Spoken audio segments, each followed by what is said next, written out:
কোরবানি করা এটা একটা ইখতিয়ারি। তোমার ভালো লাগলে কোরবানি করো, না লাগলে কোরবানি দরকার নাই, করলে সওয়াব আছে, না করলে গুনাহ নাই।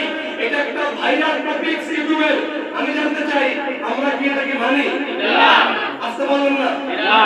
আচ্ছা, এই পক্ষে কি লোক কি কম আছে? না, কম নাই। এরকম একটা বক্তব্য দিয়েছিলেন বাংলাদেশের একজন বক্তা, রমজান মাসে খেটে খাওয়া মানুষের, শ্রমজীবী মানুষের রোজা না রাখলেও হবে। কি আপনারা শোনেন নাই?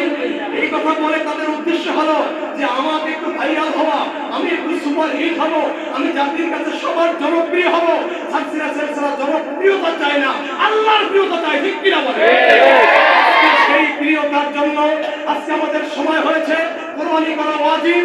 কোরবানি সম্পদশালী মানুষ যার 7.5 ভরি স্বর্ণ, 52 ভরি রৌপ্য, এই পরিমাণ সম্পদ যদি নিজের প্রয়োজনীয় জিনিসের বাদে যদি এই কোরবানির 10, 11, 12 জিলহজ যদি কারো বাড়িতে থাকে, এই 3 দিনের যে কোনো একদিন তিনি তার কমপক্ষে একটা ছাগল বকরি পরিমাণ সম্পদ আল্লাহর রাস্তায় কোরবানি করা তার জন্য ওয়াজিব। তার জন্য কি আমরা কি ওয়াজিব মানি নাকি নফল মানি?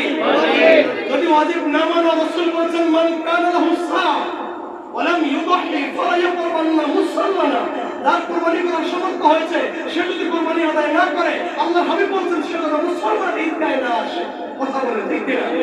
ওরা আবশ্যক খুঁজে পায় না যে কোরবানি করার বিধান ওয়াজিব। তাহলে আজকে আমরা কি কোরবানি করব না ছাড়বো? করব। 2 নম্বর